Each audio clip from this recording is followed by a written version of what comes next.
Hola a todos y bienvenidos a vuestro canal de inversión. Soy Albert Mendoza y hoy vamos a hablar sobre la subida de tipos de la Fed. Y es que salió Powell ayer y dijo que, bueno, los tipos van a subir 25 puntos básicos y que no hay perspectivas de que los bajemos en los próximos meses. De hecho, vamos a ir sesión a sesión viendo los datos económicos tal y como vienen y vamos a tomar las decisiones oportunas. Además, como ya hemos comentado, también hizo hincapié en que la inflación core, la que excluye la energía y los alimentos, pues sigue alta como para todavía tomar decisiones de bajadas de tipos de interés. Entonces, esto es lo que vamos a ver en el vídeo de hoy. Perspectivas de subidas de tipos en el futuro, cómo puede afectar a las empresas y cómo esto puede destruir el growth investing y traernos a nuestro terreno del value investing unas revalorizaciones interesantes, que esto lo veremos al final del vídeo. Dicho esto, vamos a ver la presentación. Y aquí la agrego y aquí la podéis ver. Y antes de comenzar, es que alguno me preguntó cuál es el pueblo perdido de los Pirineos en el cual estoy grabando. Y no lo puedo decir porque solo sé yo y los de Davos, porque esto es la cúpula del mal. Pero bueno, que si subís para Andorra alguna vez y me queréis enviar un mensaje, pues podemos tomar una cervecita o lo que queráis, que ya lo he hecho alguna vez con algún seguidor de YouTube que me escribió estando cuando subí a Andorra y quedamos para tomar un café. Así que eso, como vosotros queráis, que yo suelo estar por aquí bastante tiempo cuando bajo a Barcelona. Y bueno, dicho esto, vamos a hablar de los tipos de interés. Y es que, como podéis ver en esta imagen, estamos dentro de la subida de tipos de interés más bestia de la historia. Bueno, de la historia. Si nos vamos a los años 70, 80, podemos ver que la subida de tipos de interés fue muy fuerte. Por lo tanto, podríamos decir que es la mayor subida de tipos de interés a nivel de velocidad en la historia reciente, o por lo menos cuando yo estaba vivo, porque en los 80, por suerte, por desgracia, porque ya me gustaría haber nacido a mí en los 60, pero no estaba vivo. Entonces, pues bueno, eso no lo he vivido yo, pero es interesante también esa subida de tipos y se puede establecer paralelismos en los cuales muchos analistas lo están haciendo a nivel de cómo están haciendo trading con las commodities, etcétera, etcétera, y el escenario de subida de tipos y todo esto. Pero bueno, si nos fijamos en la historia reciente, últimas subidas de tipos, si nos vamos a antes del 2000 o antes de la crisis de 2008, podemos ver que esa subida de tipos es mucho más vertical. Por lo tanto, es una subida de tipos más agresiva. Pero también, si nos fijamos, es que curiosamente vemos que la subida de tipos ha precedido siempre a una recesión. Y eso lo veremos en uno de los gráficos que tengo por aquí. Y es que aquí lo podéis ver. Estas subidas de tipos, al final, siempre después viene una recesión. Y lo podemos ver en los 70, cuando se subieron tipos con bastante fuerza, y una vez comenzaron a bajar o se estabilizaron, comenzó la recesión.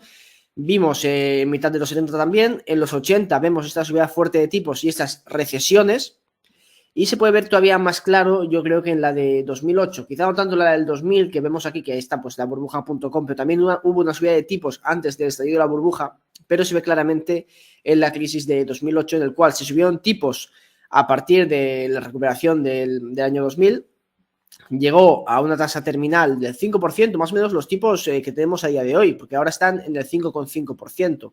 Y a partir de aquí estalló la burbuja inmobiliaria y tuvimos la crisis más severa que recordamos. Después se bajaron tipos para incentivar la economía y vemos una recuperación de los tipos de interés hasta 2008. ¿Y qué pasó en 2008? Que el mercado se tambaleó bastante, hubo cierto riesgo y comenzaron a bajar los tipos de nuevo. Luego vino el COVID y ya volvimos al escenario de tipos cero. ¿Y qué pasa ahora? Que tenemos una subida de tipos muy agresiva, que incluso podemos verlo en las crisis anteriores, y esto ya lo comento muchas veces en este canal, de que la subida de tipos de interés es como la inflación, etcétera, no es algo que tenga un efecto inmediato. Los efectos pueden tardar en verse 12, 18 meses, hasta 18 meses. O sea, lo cual es un año y medio. Entonces, estas subidas de interés tan rápidas todavía no se han trasladado directamente a la economía. Pero yo creo que es inevitable que esto al final acabe en una recesión, o al menos históricamente así lo hemos visto. Y es que la situación económica no es buena.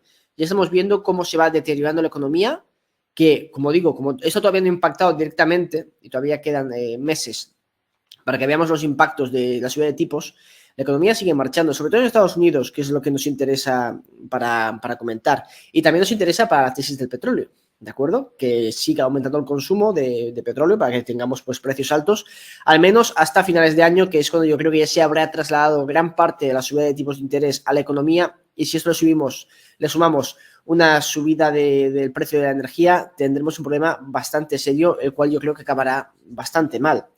Y es que el consenso también nos dice que en la próxima reunión de la FED en septiembre, lo más probable es que mantengan los tipos de interés, aunque depende cómo vengan los datos económicos y los datos de inflación sobre todo, ya hay un 20% de probabilidad, o al menos le dan los analistas un 20% de probabilidad de otra subida de tipos hasta el techo de 5,75% del Fed Terminal Rate.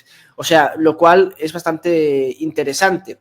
Yo creo que es posible que sí que veamos más de un 20% de probabilidad a medida que pase agosto, porque creo que vamos a ver un alza en el precio de la energía y esto pues no se va a trasladar directamente a la inflación, pero seguramente a que la inflación core no termine de descender y después la inflación general termina aumentando por el coste de la energía y la Fed se va a ver forzada a mantener los tipos de interés altos e incluso a subirlos. De hecho, si nos vamos a noviembre, también se está descontando, además con más fuerza, ahora mismo, una subida de los tipos de interés. Se espera una pausa y después una subida de estos tipos de interés. Pero bueno, yo creo que quizá llegaremos al 6% del tipo de interés por parte de la Fed, lo cual es muy peligroso y nos pone en una situación de mucho estrés, porque si esto sumamos la probable subida del precio de energía, esto va a desencadenar, yo creo, que un cataclismo de proporciones interesantes que va a forzar que la Fed pues baje nuevos tipos de interés. Obviamente la inflación ya se habrá controlado, seguramente si hay una recesión, y además el mercado laboral como empeorará, pues ya cumple los diferentes mandatos de la Fed para bajar los tipos de interés de nuevo.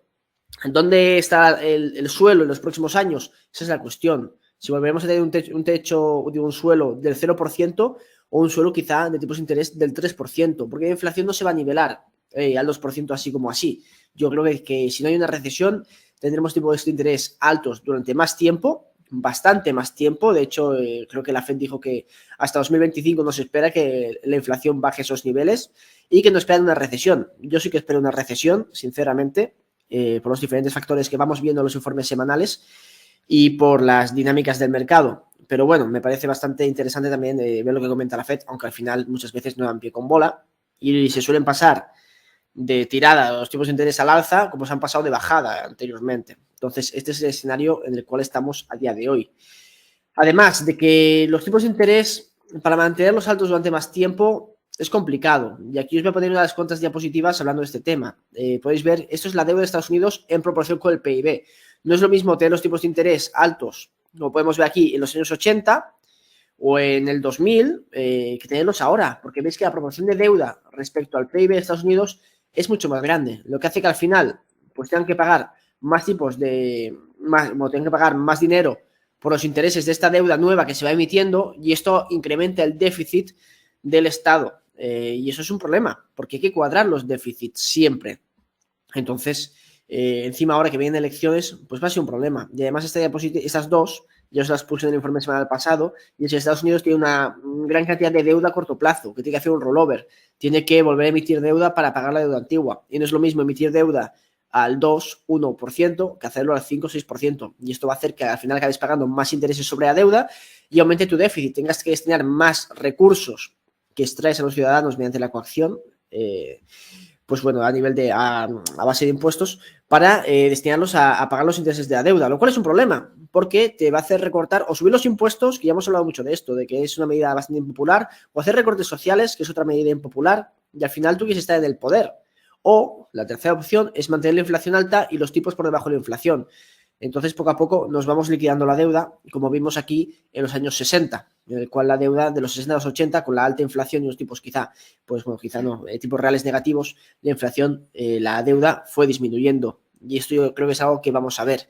Por lo tanto, esto también refuerza nuestra posición en metales preciosos, porque los tipos de interés reales yo creo que van a ser negativos en los próximos años. Sí que tendremos momentos en los cuales pues, van a caer, momentos en los cuales van a subir los precios de los metales.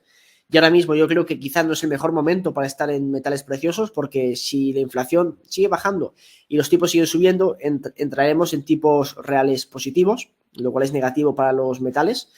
Pero yo no deshago la posición por el nivel de empresas que tengo, la confianza que tengo en mis empresas y porque creo que en los próximos años es inevitable que veamos tipos de interés reales negativos. Eso o que los gobiernos sean responsables y cuadren sus cuentas, pero eso lo veo bastante más improbable. Y bueno, ¿y cómo puede acabar esta subida de tipos de interés con el growth y puede favorecer al value? Pues os he puesto unos pequeños ejemplos de cómo funciona el net present value. Al final, el net present value es una forma de calcular el valor de una empresa, ¿de acuerdo? Es un método de valoración, sobre todo muy usado en empresas mineras, el más usado, y es bastante interesante. Consiste en que nosotros, pues, invertimos un capital, que he puesto, pues, 1.000 euros, ¿de acuerdo? Y creamos una empresa, ¿vale? Esta empresa es una empresa growth, la cual, pues, de la inversión, ahora mismo, pues, no me va a dar unos cash flows, un dinero en efectivo para mí, un beneficio inmediato, pero sí este beneficio se va a proyectar en el futuro. Entonces, yo sé que voy a ganar mucha pasta en el futuro. Como podéis ver aquí, los primeros 5 años de la inversión no gano nada de dinero. Pero a partir del año sexto, pues 3.000, 3.000, 3.000, 3.000, 3.000. En total unos 15.000 euros, ¿de acuerdo? Si queréis verlo en millones, porque hablamos de bolsa, pues hablarlo en millones, ¿de acuerdo? Entonces, a partir del sexto año, 3.000 millones vamos a ganar. Y a partir de ahí en adelante veremos. Incluso podemos, no lo he hecho para simplificar, pero podríamos sumar, hacer que aumenten los beneficios a lo largo del tiempo, ¿de acuerdo? Pero el resultado no variaría, ¿de acuerdo? Así que lo he puesto todo fijo para simplificarlo.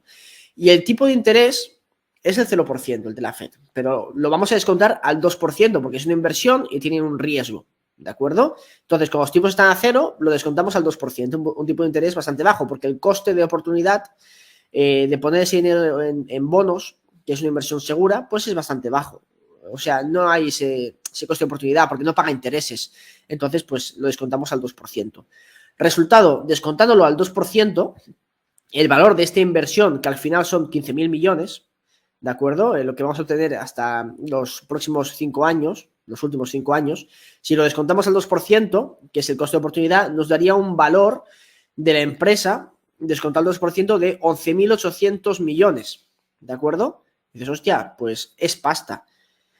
Y vamos a verlo ahora pues con una empresa value, un negocio que está en decrecimiento, como podéis ver, que ahora mismo genera unos cash flows presentes, que nos da dinero actualmente, pero es un negocio que va decreciendo. La inversión pues son 1.000 millones, lo descontamos al 2% de interés y vemos que el primer año pues nos da 2.000 millones. Del segundo año pues al sexto año 1.500 millones. Ya estamos bajando, se está deteriorando el negocio. Del séptimo año al noveno 1.000 millones y ya el décimo año pues nos da 500 millones. Como veis es un negocio en decrecimiento pero con cash flows actuales. Si lo descontamos al 2%, vemos que el valor total es de 10.800 millones. Mucho más bajo que el valor de la empresa Growth. También he calculado que estos son 15.000 millones en total y estos son 13.000, porque es un negocio de crecimiento, ¿de acuerdo? Y ahora lo veré y diréis, hostia, eso se hace un poco trampa, espérate, porque ahora lo vamos a ver con otros tipos de interés. Nos vamos al modelo Growth y ahora los tipos de interés están al 5,5%. Entonces vamos a descontarlo al 8%, ¿de acuerdo? Los primeros años no tenemos cash flow, a partir del sexto año hasta el último, 3.000 millones cada año. Entonces, lo descontamos al 8%, que cuanto más riesgo, bueno, cuanto más este coste de oportunidad, pues los cash flows futuros son menos valiosos, pues nos daría un valor de la empresa de 7.152 millones, ¿vale? Como veis, es mucho más inferior. Pues es normal, hemos subido los tipos de interés y la tasa de descuento. Pero vamos a ver el negocio de crecimiento, ¿qué ha ocurrido con este? Como podéis ver, 1.000 de inversión inicial, descontando al 8% y los cash flows los mismos. El primer año 2.000 y va decreciendo 1.500, 1.000 y 500. Pues ahora mismo si lo descontamos a una tasa del 8%, vemos que el valor final es de 8.252 millones. Como veis, son 1.000 millones más que el negocio Growth, siendo un negocio en decrecimiento. Pero como tenemos los cash flows actuales, en el presente, este negocio, con los tipos de interés más altos, vale mucho más y se valora más alto que un negocio Growth, ¿de acuerdo? Por lo tanto, esto, si los tipos de interés se mantienen altos durante más tiempo y si la tasa terminal, digamos el suelo, en los próximos años, en vez de ser el 0%, va a ser de un 3%, un 4%, esto va a significar que tendremos un shift, tendremos un cambio de valoraciones. Es decir, los negocios growth se van a valorar a unos niveles mucho más bajos, a unos ratios de valoración mucho más bajos, y su precio de valoración va a bajar. Ya no va a ser raro ver quizá negocios a 30 veces ventas, como se están viendo y se han visto. Entonces se van a valorar mucho más los negocios sólidos, los negocios value, los negocios que te dan un cash flow actual. Y entonces esto puede ser la jugada que podemos utilizar nosotros para obtener una revalorización de nuestro capital invirtiendo en bolsa. Y bueno, con esto termino el vídeo de hoy. Espero que os haya gustado. Si es así, si dejáis un like, ayudáis muchísimo a que el canal siga creciendo. Si comentáis, también me ayudáis muchísimo. Os respondo a todos, ya lo sabéis. O mínimo os doy a me gusta. ¿De acuerdo? Os podéis unir al canal de Telegram en la descripción. En Portfolio de Inversión podéis crear vuestra cartera de inversión y monitorearla. En análisisdeinversión.com podéis leer mis análisis. Y si queréis invitarme a un café, en albert-mendoza.com tenéis algunas masterclass que quizá os pueden interesar. Cualquier duda, consulta, lo que queráis, estoy disponible en albert@análisisdeinversión.com o en los comentarios de este vídeo. Así que espero que os haya gustado y nos vemos en el siguiente. ¡Chao!